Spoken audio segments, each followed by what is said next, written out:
Hello my dear friends, कैसे हैं आप सब। उम्मीद है अच्छे होंगे। तो जैसा कि हम लोग क्या कर रहे थे, लाइफ प्रोसेस का चैप्टर पढ़ रहे थे बायो में, और उसमें हमने क्या किया है, सबसे पहले हमने डाइजेस्टिव सिस्टम कंप्लीट किया है और उसके बाद हमने क्या किया है, रेस्पिरेटरी सिस्टम कंप्लीट किया है। डाइजेशन एंड रेस्पिरेशन हम लोगों ने बहुत अच्छे तरीके से पढ़ लिया है ना। तो अगर आप डायरेक्ट इस लेक्चर पे आए हैं तो आपसे काइंडली रिक्वेस्ट है कि आप क्या करिए, सबसे पहले उस पहले वाले लेक्चर पे चले जाइए और वहां से सबसे पहले आप क्या कीजिए, सबसे पहले आप डाइजेशन पढ़ लीजिए, वहां से आप रेस्पिरेशन पढ़ लीजिए। और आज के क्लास में हम लोग क्या पढ़ने वाले, सर्कुलेटरी सिस्टम के बारे में पढ़ने वाले। ध्यान से देखिएगा, आज का जो हमारा टॉपिक है वो ब्लड नहीं है। देखिए बहुत सारे बच्चों को ये डाउट आएगा कि सर आप ब्लड के बारे में बता तो रहे हो, बट और बहुत सारी बातें आप ब्लड के बारे में बता ही नहीं रहे हो। तो ध्यान रखिए, आज हम लोग ब्लड के बारे में पढ़ने ही वाले नहीं है। हम लोग पढ़ने वाले क्या, सर्कुलेटरी सिस्टम। और सर्कुलेशन होता कैसे है, सबसे पहले बताइए सर्कुलेशन होता किसका है। तो सर्कुलेशन ब्लड का होता है ना। और सर्कुलेशन ब्लड का होता है किसके थ्रू होता है, ह्यूमन हार्ट के थ्रू होता है ना। मतलब उसमें हार्ट का बहुत ही इंपॉर्टेंट रोल है ना सर्कुलेशन में। तो यहाँ पे ब्लड के बारे में जितनी चीजों की हमें जरूरत होगी, हम ब्लड के बारे में उतना ही जानेंगे।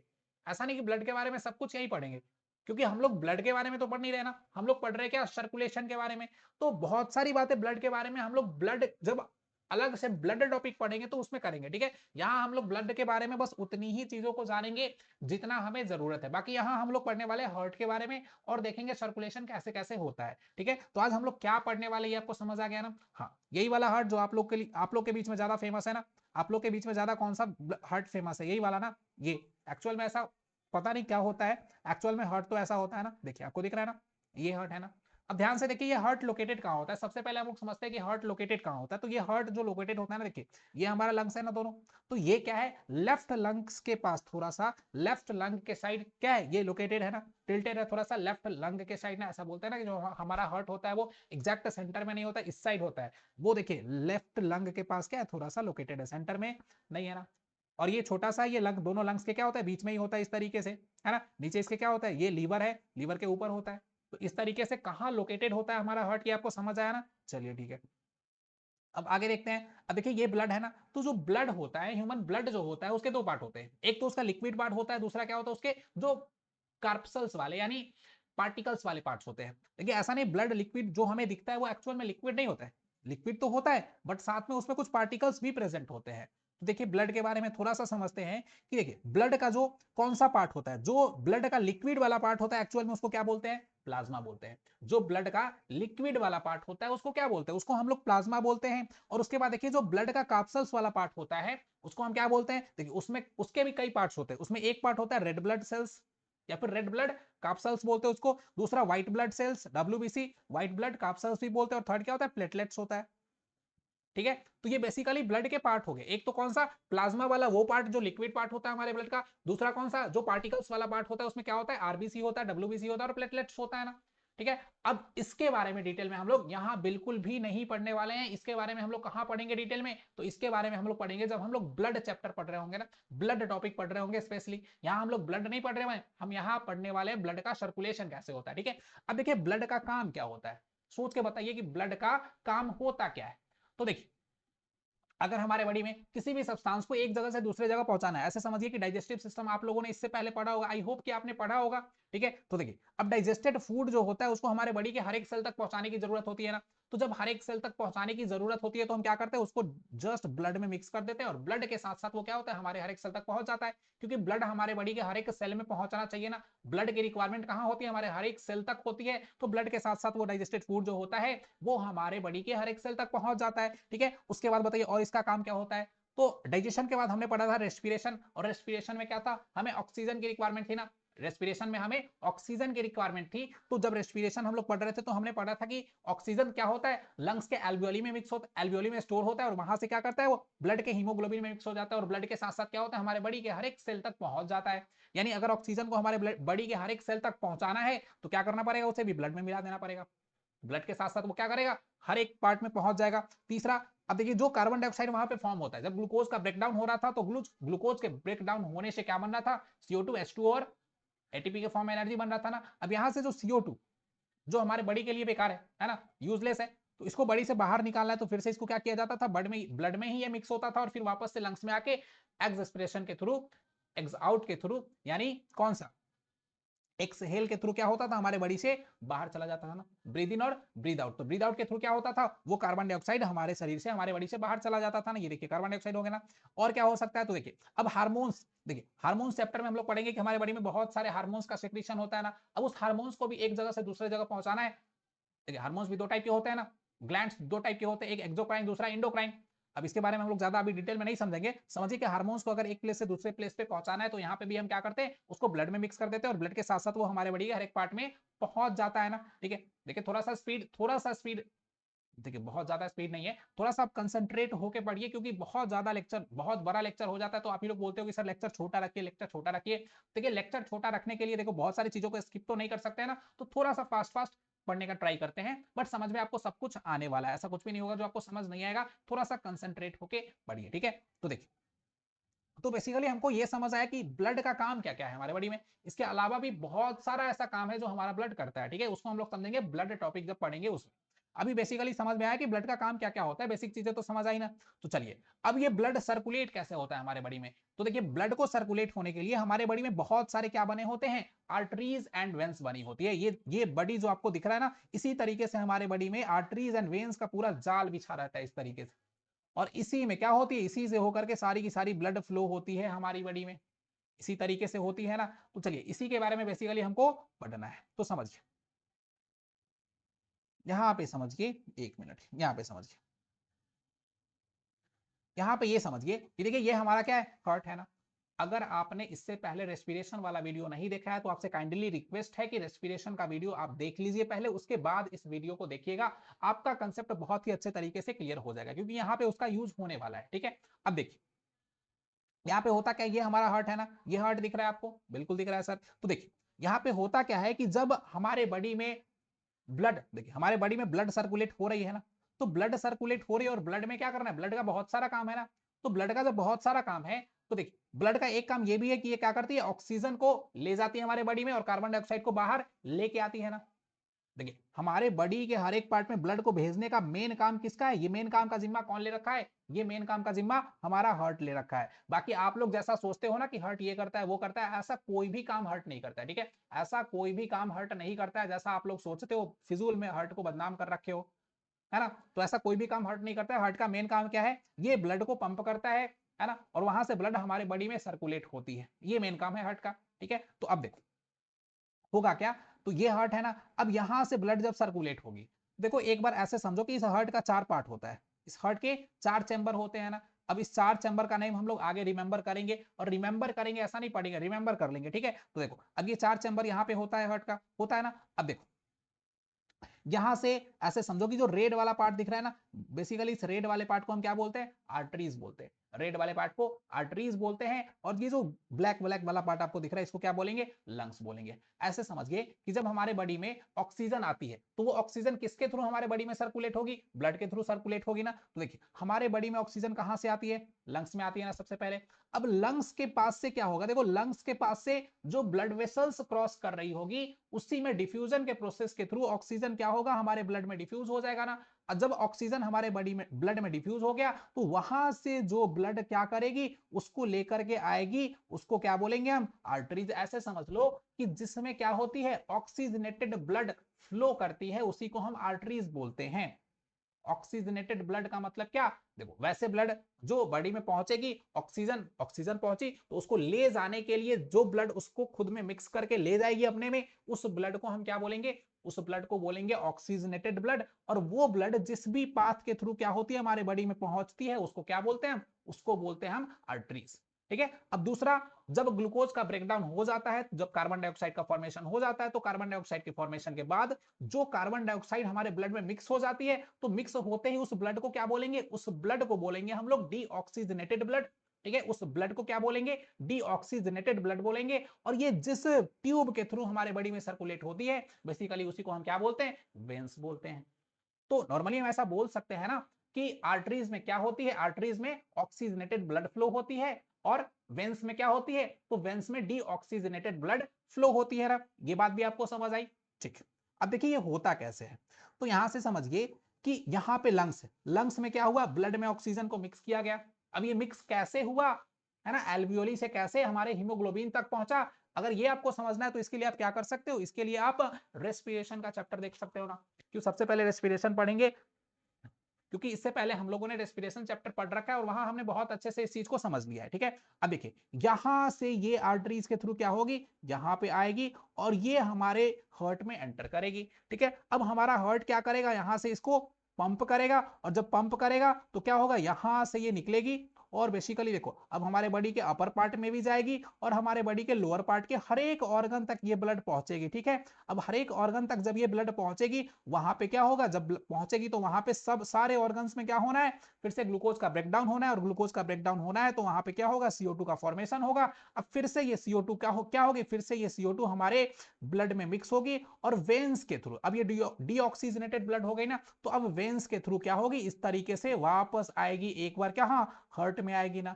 और वापस जब हार्ट में आएगी तो हार्ट एक बार इसको फिर से पंप करके कहां भेजेगा, फिर से इसको पंप करके हमारे लंग्स तक भेजेगा। अब इस बार क्या होगा लंग्स में बताओ, तो इस बार लंग्स में क्या होगा, इसमें से कार्बन डाइऑक्साइड निकाल लिया जाएगा जो ब्रीद आउट के थ्रू बाहर हो जाएगा और फिर से ऑक्सीजन इसमें मिक्स कर दिया जाएगा। और यही पूरा का पूरा प्रोसेस हमारे बॉडी में हमेशा चलते रहेगा। लंग्स में ऑक्सीजन गया, वहां से जो ब्लड वेसल्स गई उसमें ऑक्सीजन मिक्स हो गया, वो हार्ट में गया, हार्ट उसको पंप किया, वो हमारे बॉडी के हर एक पार्ट में गया और फिर वहां से क्या हुआ, वो सेल में गया, सेल में ग्लूकोज का ब्रेकडाउन हुआ, CO2 का फॉर्मेशन हुआ। अब फिर से वो CO2 क्या करेगी, हमारे ब्लड में मिक्स होगी, उसको बोलेंगे डीऑक्सीजनेटेड ब्लड, डीऑक्सीजनेटेड ब्लड। और फिर से वो ब्लड कहां आएगी, हमारे हार्ट में आएगी। हार्ट एक बार फिर से उसको पंप करके कहां भेजेगा, लंग्स के पास भेजेगा। लंग्स में जाकर के क्या हो जाएगी, CO2 निकलेगी, फिर से ऑक्सीजन मिलेगी और ये पूरा का पूरा प्रोसेस हमारे बॉडी में हमेशा के लिए चलता रहेगा। जिस दिन ये रुक जाएगा समझो काम खत्म हो गया, ठीक है।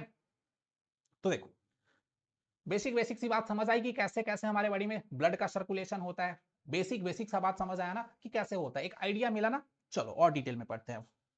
अब देखते हैं हमारे हार्ट के बारे में। एक बार फिर से इसको समझ लो ऐसे, क्या यहाँ पे हमारा हार्ट है ना, ये हार्ट है ना। अब यहाँ पे अगर हमारा लंग्स है तो देखो हार्ट का जो पाइप है, ये सब जो ब्लड वेसल्स को कैरी कर, जो ब्लड को कैरी करती है, ब्लड वेसल्स जो है वो एक बार तो कनेक्टेड होती है एक पॉइंट पे, कहाँ, लंग्स से, और दूसरा हमारे बॉडी के हर एक पार्ट से कनेक्टेड होती है ना। तो देखो अब अगर लंग्स में ऑक्सीजन आया तो लंग्स में ऑक्सीजन आया तो क्या होगा, यहाँ पे ऑक्सीजन ब्लड में मिक्स हो जाएगा और ये ब्लड कहाँ पहुंचेगी, हमारे हार्ट में पहुंचेगी। अब ये आगे पढ़ेंगे कि हार्ट के किस पार्ट में पहुंचेगी, वो सब आगे पढ़ना है। हार्ट में पहुंचेगी ना, हार्ट यहां से क्या करेगा, इसको पंप करके हमारे बॉडी के हर एक पार्ट में भेजेगा। हर एक पार्ट में जाने के बाद क्या होगा, जो ऑक्सीजन है ग्लूकोज के साथ मिक्स करके एनर्जी बनाएगा और इसमें CO2 का फॉर्मेशन होगा।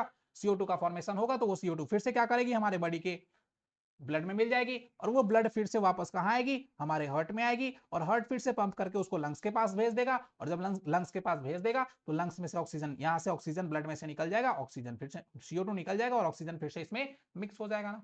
तो ये बात समझ आया ना आपको, ठीक है। अब देखिए अब हम लोग क्या करते हैं, थोड़ा सा हार्ट के बारे में समझ लेते हैं कि हार्ट का स्ट्रक्चर क्या है। तो देखिए बेसिकली हार्ट में 4 चैम्बर होते हैं। हार्ट में 4 चैम्बर होते हैं। ये एक्चुअल में हमारा हार्ट ऐसा दिखता है, ठीक है। एक्चुअल में हमारा हार्ट ऐसा दिखता है, जैसा हम लोग सोच के रखे अभी तक वैसा बिल्कुल भी नहीं दिखता है। तो देखो अब ये हमारा हार्ट है ना, तो हार्ट के कितने चैम्बर होते हैं, हार्ट के 4 चैम्बर होते हैं ना। इस 4 चैम्बर को बोलते क्या क्या है, तो देखो अगर इस 4 चैम्बर को हम ऐसे लिख ले तो एक को बोलेंगे राइट एट्रियम और उसके जस्ट नीचे क्या हो जाएगा, राइट वेंट्रिकल हो जाएगा। देखो ये राइट एट्रियम और उसके जस्ट नीचे क्या हो जाएगा, ये राइट वेंट्रिकल हो जाएगा ना। उसके बाद देखो इसको क्या बोलेंगे, इसको बोलेंगे लेफ्ट एट्रियम और उसके नीचे क्या हो जाएगा, लेफ्ट वेंट्रिकल हो जाएगा ना। ये बात समझ आई आपको। तो देखो अब यहाँ पे ऐसे समझो कि हम सामने से अगर देख रहे हैं, सामने से देख रहे हैं ना, तो याद रखना इसको, जो सामने से राइट दिखेगा एक्चुअल में वो राइट एट्रियम होगा नहीं। देखो क्वेश्चन में, एग्जाम में क्वेश्चन गलत कहां हो जाएगा, अगर स्ट्रक्चर दिया हुआ है तुमको लिखना है, उसमें फिल करना है कि कौन सा राइट एट्रियम है कौन सा लेफ्ट एट्रियम है। तो ऐसे समझो जो अपर पार्ट होता है उसको क्या बोलते हैं, एट्रियम बोलते हैं, ऑरिकल बोलते हैं। क्या बोलते हैं, जो अपर पार्ट होता है हार्ट का, अपर पार्ट में 2 चैम्बर, लोअर पार्ट में 2 चैम्बर ना, तो जो अपर पार्ट वाला 2 चैम्बर होता है उसको क्या बोलते हैं, एट्रियम बोलते हैं या फिर ऑरिकल बोलते हैं ना। तो एट्रियम जो होता है, देखो अब जो हमारे राइट साइड में दिखेगा यहाँ पे, वो एक्चुअल में लेफ्ट एट्रियम होगा ना। क्यों होगा, क्योंकि हम तो इस साइड से देख रहे हैं ना, सामने से अगर कोई खड़ा होता तो उसका हार्ट हमारे अपोजिट हो जाता ना। तो जब हमारे अपोजिट हो जाता तो यहाँ हमारा जो हार्ट का राइट पार्ट है वो उसका क्या बन जाता, लेफ्ट पार्ट बन जाता ना। और जो हमारा लेफ्ट पार्ट है वहां पे क्या बनता, राइट पार्ट बनता ना। तो इस तरीके से क्या होगा, यहाँ पे जो हमको राइट एट्रियम दिखेगा एक्चुअल में वो वहां पे क्या होगा, लेफ्ट एट्रियम होगा ना। तो अब यहाँ पे समझ लो, देखो यहाँ पे दिख रहा है ना, ये राइट एट्रियम है हमारे लेफ्ट में, बट ये क्या है, राइट एट्रियम है ना। और यहाँ पे क्या है, लेफ्ट एट्रियम है। राइट एट्रियम के नीचे क्या होता है, राइट वेंट्रिकल होता है और लेफ्ट एट्रियम के नीचे क्या होता है, लेफ्ट वेंट्रिकल होता है। तो ये बात समझ आई ना। अब इसको एक्चुअल हार्ट में भी देख लो तो ये राइट एट्रियम का पार्ट है। अब देखो एग्जैक्ट इस तरीके से स्क्वायर लाइक स्ट्रक्चर थोड़ी होते हैं, स्क्वायर बॉक्स थोड़ी होता है हार्ट में, तो इस तरीके का कुछ स्ट्रक्चर होता है। देखो यहाँ पे ये क्या हो गया, राइट एट्रियम हो गया, यहाँ पे ये राइट वेंट्रिकल हो गया, यहाँ पे ये लेफ्ट एट्रियम हो गया, और यहाँ पे ये लेफ्ट वेंट्रिकल हो गया ना। समझ आई बात? चलो ठीक है, अब आगे देखते हैं। अब थोड़ा सा और एक्चुअल वाला शेप देखें तो कुछ ऐसा होता है हमारा हार्ट। देखो हार्ट को अगर बीच से काट दिया जाए ना, हार्ट को अगर बीच से काट दिया जाए तो कुछ ऐसा दिखेगा शेप के जैसे, अगर काट दिया जाए हार्ट को तो देखो, है ना, ऐसा दिखेगा हमारा हार्ट। अब देखो यहाँ पे एक पार्ट ये दिख रहा है राइट एट्रियम का, ये क्या है, राइट वेंट्रिकल है, यहाँ पे ऊपर लेफ्ट एट्रियम है, और ये क्या है, लेफ्ट वेंट्रिकल है। सबसे पहले तो पहचानो कि ये चार पार्ट है कहाँ कहाँ। सबसे पहले तो ये पहचानो कि चार पार्ट है कहाँ कहाँ। ये राइट एट्रियम है, ये राइट वेंट्रिकल है, ये लेफ्ट एट्रियम है, और ये लेफ्ट वेंट्रिकल है। और यहीं से क्या होता है, ब्लड एक एक चैम्बर से दूसरे चैम्बर में जाता है इस तरीके से, ठीक है। तो सबसे पहले याद रखना हार्ट में कितने चैम्बर होते हैं, चार चैम्बर होते हैं। उसका नेम क्या है, तो एक क्या हो गया, राइट एट्रियम, उसके नीचे राइट वेंट्रिकल, फिर लेफ्ट एट्रियम, उसके नीचे लेफ्ट वेंट्रिकल, ठीक है। अब देखो, अब जो राइट एट्रियम होता है ना, जब हमारे बॉडी से ब्लड वापस आ रहा होता है, जब हमारे पूरे बॉडी से ब्लड वापस आ रहा होता है, वो कैसा ब्लड होगा, वो होगा डीऑक्सीजनेटेड ब्लड। जो ब्लड वापस आ रहा है वो कैसा होगा, वो होगा डीऑक्सीजनेटेड ब्लड ना। तो वो हमारे बॉडी में कहां आता है गाइज, वो हमारे बॉडी में आता है राइट एट्रियम में, ठीक है। वो हमारे बॉडी के, सॉरी हमारे हार्ट के कहां आता है, राइट एट्रियम में आता है ना। अब राइट एट्रियम में आने का दो रास्ता है। एक हमारे बॉडी का अपर पार्ट, हमारे अपर बॉडी का जो ब्लड है वो अपर पार्ट से आएगा ऐसे, लोअर बॉडी का पार्ट एक लोअर पार्ट से आएगा। दोनों आएगा कहां पे, राइट एट्रियम में ही ना। तो देखो जो अपर पार्ट से ब्लड आता है जिस पाइप के थ्रू, उसको क्या बोलते हैं, उसको बोलते हैं सुपीरियर वेना कावा। और जो लोअर पार्ट से हमारे बॉडी में वापस आता है उसको बोलते हैं inferior vena cava. I think किसी और डायग्राम में आपको दिखेगा, ये दिख रहा है ना, देखो। हाँ, ये वाले डायग्राम में समझो। देखो अब ये क्या है, राइट एट्रियम है ना, यही क्या है, राइट एट्रियम है ना। तो देखो जो अपर बॉडी का जो पार्ट है, देखो अपर बॉडी का जो ब्लड है वो इस पाइप के थ्रू आ रहा है ना, तो इसको क्या बोलेंगे, सुपीरियर वेना कावा बोलेंगे। और यहाँ पे देखो जो लोअर बॉडी का जो ब्लड है, यहाँ पे दिख रहा है ना, ये जो लोअर बॉडी का ब्लड है यहाँ पे दिख रहा है, हाँ देखो ये लोअर बॉडी का जो ब्लड है ना, वो इस पाइप के थ्रू आ इसी में रहा है, ठीक है, आ राइट एट्रियम में ही आ रहा है। तो इसको क्या बोलेंगे हम, इंफीरियर वेना कावा बोलेंगे। तो आपको समझ आया कि सुपीरियर वेना कावा क्या होता है और इंफीरियर वेना कावा क्या होता है, समझ आया, ठीक है। अब देखो यहां से क्या होगा, ब्लड राइट एट्रियम से किस में आएगा बताओ। अब ये राइट एट्रियम है तो राइट एट्रियम से ब्लड आ जाएगा कहां पे, left atrium, sorry right ventricle में आ जाएगा। राइट एट्रियम से कहां आएगा बताओ, राइट वेंट्रिकल में आएगा ना। अब देखो आने के लिए एक रास्ता होना चाहिए, एक पाथ होना चाहिए, समझो एक डोर लगा होना चाहिए ना। तो ये कुछ ऐसा डोर होता है जिसमें जो ब्लड है वो एक ही डायरेक्शन में फ्लो कर पाती है, वापस तो जा ही नहीं पाती है। इसको क्या बोलते हैं, इसको वाल्व बोलते हैं। इसको क्या बोलते हैं, वाल्व बोलते हैं। तो right atrium and right ventricle के बीच में जो वाल्व लगा होता है इसको बोलते हैं ट्राइकॉस्पिड वाल्व। क्या बोलते हैं, इसको बोलते हैं ट्राइकॉस्पिड वाल्व। ध्यान से याद कर लो इस बात को, अपने दिमाग में बिठा लो अच्छे तरीके से। क्या कि राइट एट्रियम में क्या होगा, हमारे बॉडी से जब ब्लड वापस आ रहा होगा तो वो पूरा का पूरा ब्लड कहां आएगा, हमारे बॉडी के, हमारे हार्ट के राइट एट्रियम में आएगा। आने का दो रास्ता, अपर बॉडी पार्ट का जो ब्लड जिस वेन से आएगा उसको बोलेंगे superior vena cava, lower body part का जो ब्लड जो वेन से आएगा उसको बोलेंगे हम इंफीरियर वेना कावा ना। अब यहां से ब्लड कहां जाएगा, यहां से ब्लड इस ट्राइकॉस्पिड वाल्व के थ्रू कहां जाएगा, राइट वेंट्रिकल में जाएगा ना। ये बात समझ आया। अब देखो राइट वेंट्रिकल से ये जो पाइप दिख रहा है ना, ये वेन दिख रहा है एक्चुअल में, यहां से अब देखो यहां तक जो ब्लड है वो कैसा है, डीऑक्सीजनेटेड ब्लड है ना, क्योंकि बॉडी से वापस आ रहा है। तो बॉडी से वापस कैसा ब्लड आता है, बॉडी से वापस आता है डीऑक्सीजनेटेड ब्लड। तो राइट एट्रियम में भी आया डीऑक्सीजनेटेड ब्लड और राइट वेंट्रिकल में भी आया डीऑक्सीजनेटेड ब्लड। अब देखो इस CO2 को क्या करना है, इस CO2 को हमारे बॉडी से वापस भी तो भेजना है। तो यहां से यहां पे देखो ये एक वेन दिख रहा है ना, इस वेन को हम क्या बोलते हैं, पल्मोनरी वेन बोलते हैं। क्या बोलते हैं, पल्मोनरी वेन बोलते हैं। इसके थ्रू यहां से इसको कहां भेज दिया जाता है, हमारे लंग्स के पास भेज दिया जाता है। और हमारे लंग्स में जैसे ये जाएगा वहां पे क्या होगा, गैस का एक्सचेंज हो जाएगा। जैसे ये हमारे लंग्स में जाएगा वहां पे गैस का एक्सचेंज हो जाएगा। क्या होगा, जो CO2 है वो बाहर चली जाएगी, जो ऑक्सीजन है वो हीमोग्लोबिन के साथ मिक्स हो जाएगी और वापस से ये कहां पे आएगी बताओ, ये पल्मोनरी वेन्स के थ्रू वापस से कहां पे आएगी बताओ, लेफ्ट एट्रियम में एंटर करेगी। बाउंस किया क्या, हेडशॉट लगा, नहीं समझ आ रहा है ठीक ठाक से। देखो हुआ क्या ना, हमारे पूरे बॉडी से सबसे पहले जो ब्लड है वो राइट एट्रियम में आया ना, हमारे पूरे बॉडी से जो ब्लड है वो राइट एट्रियम में आया। उसके बाद कहां, राइट वेंट्रिकल में आया ना। अब यहां से लंग्स के पास भेज दिया गया, यहां से लंग्स के पास भेज दिया गया, लंग्स में जाके गैस का एक्सचेंज हुआ और वापस से देखो अब जिस रास्ते के थ्रू गया उसको क्या बोलेंगे, पल्मोनरी आर्टरी बोलेंगे। पल्मोनरी क्या बोलेंगे, आर्टरी बोलेंगे, ठीक है। अब यहां पे देखो जहां से वापस आया उसको क्या बोलेंगे, पल्मोनरी वेन बोलेंगे ना। और वो अब वापस कहां आएगा, लेफ्ट एट्रियम में आएगा। कहां पे? लेफ्ट एट्रियम में। अब लेफ्ट एट्रियम से देखो फिर से एक वाल्व लगा होता है, इस वाल्व के थ्रू कहां पहुंचेगा? वो लेफ्ट वेंट्रिकल में पहुंचेगा, और लेफ्ट वेंट्रिकल ही क्या करेगा? इस ब्लड को पंप करेगा। पंप करने के बाद ये एरोटा के थ्रू, ये जो मोटा वाला पाइप दिख रहा है ना रेड कलर का, ये क्या है? यही एरोटा है। इस एरोटा के थ्रू ये हमारे बॉडी के हर एक पार्ट में पहुंच जाएगा। समझ आ रही है बात? ये क्या होगा बताओ? लेफ्ट वेंट्रिकल जो है ना, वही क्या करेगा? इसको पंप करेगा, और पंप करते ही ये इस तरीके से यहां से निकलेगा और हमारे बॉडी के हर एक पार्ट में पहुंच जाएगा। ठीक है, ये जिस पाथ के थ्रू जाएगा उसको क्या बोलेंगे? उसको बोलेंगे एरोटा। क्या बोलेंगे? एरोटा बोलेंगे ना। यहाँ पे ध्यान से दिख रहा है, देखो यहाँ पे दिख रहा है ना, ये एरोटा है। देखो ये और एक्चुअल वाला स्ट्रक्चर है, आपको दिख रहा है?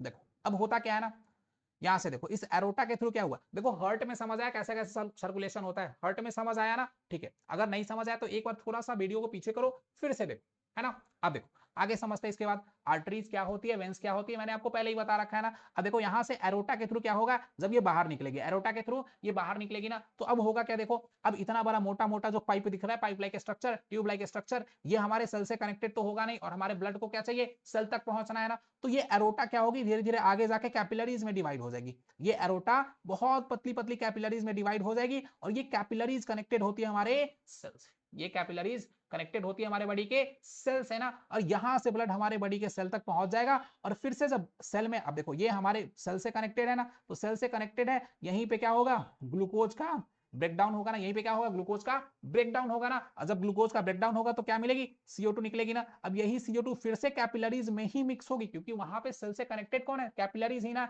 अब ये कैपिलरीज क्या करेगी? इस डीऑक्सीजनेटेड ब्लड को लेके आएगी, और ये सारी कैपिलरीज मिलके क्या बनाएगी? अब बनाएगी वेन, क्योंकि जो डीऑक्सीजनेटेड ब्लड को वापस लेके आता है उसी को क्या बोलते हैं? वेन बोलते हैं।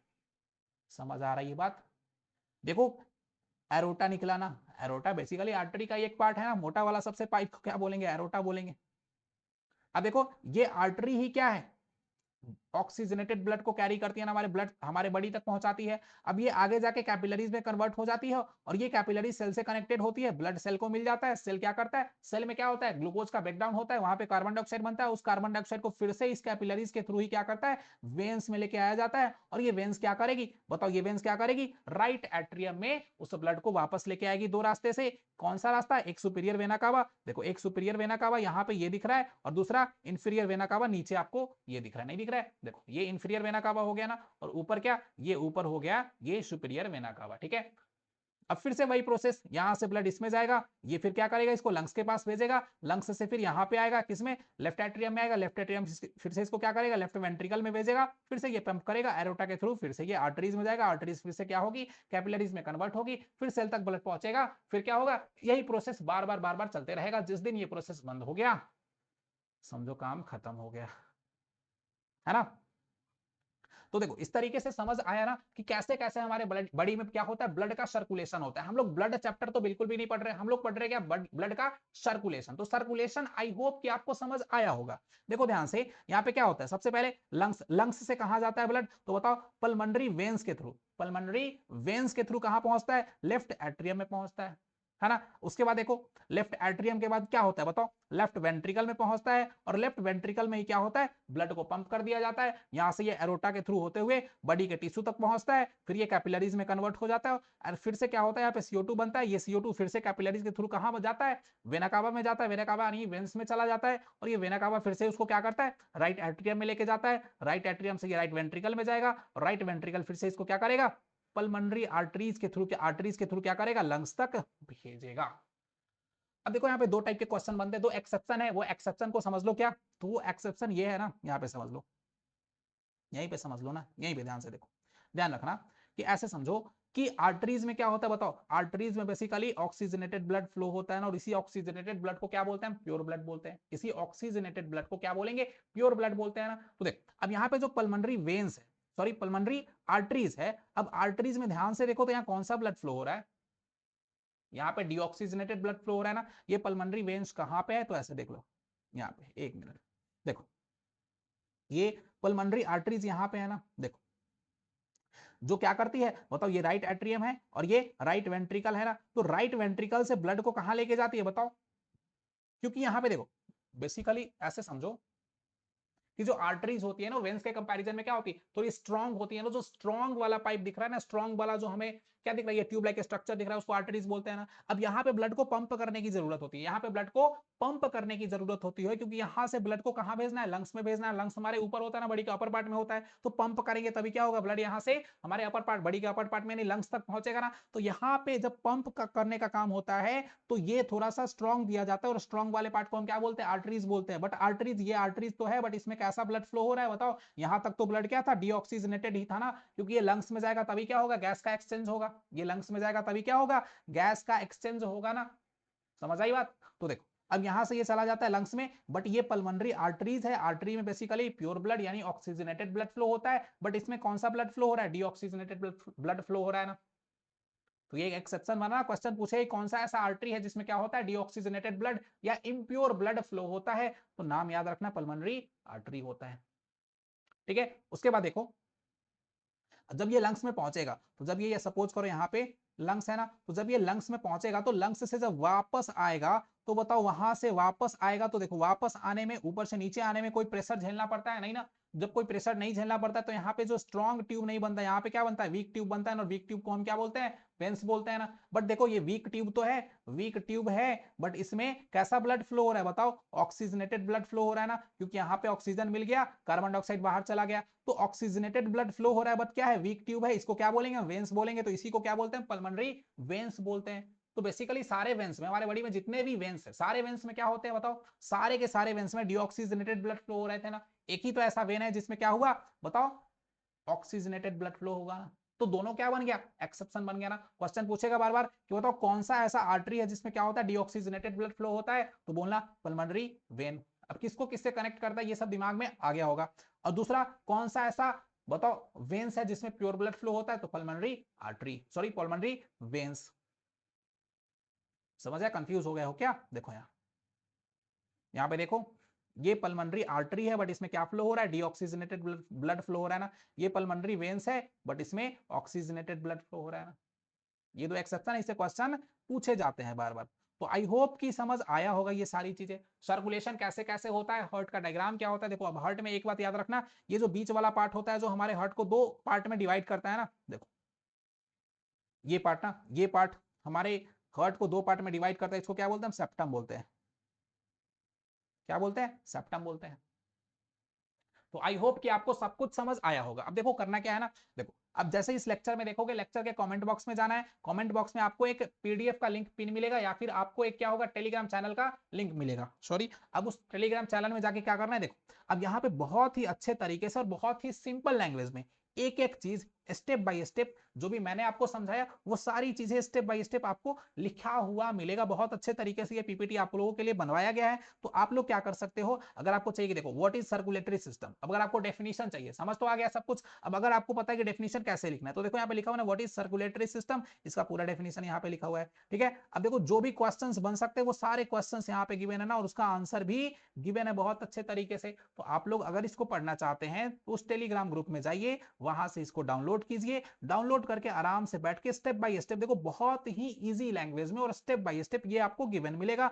आप आराम से बैठ के इस पूरे चीज को देखो, स्टेप 1 में क्या होता है, बॉडी से ब्लड कैसे कहा जाता है, स्टेप 2 में क्या होता है, ये सब कुछ गिवन है ना। तो इस तरीके से आप पूरे पीडीएफ को पढ़ के अपना सिलेबस बहुत ही अच्छे तरीके से कंप्लीट कर सकते हैं। बाकी अगर आपको ये समझ आ गया है तो आप अपने बुक को भी रीड कर सकते हैं, वहां से भी आपको सब कुछ अच्छे से समझ आने वाला है। तो आई होप सब कुछ आपको समझ आया होगा, है ना। मिलेंगे लाइफ प्रोसेस के अगले वीडियो में किसी नए टॉपिक के साथ, तब तक के लिए गुड बाय।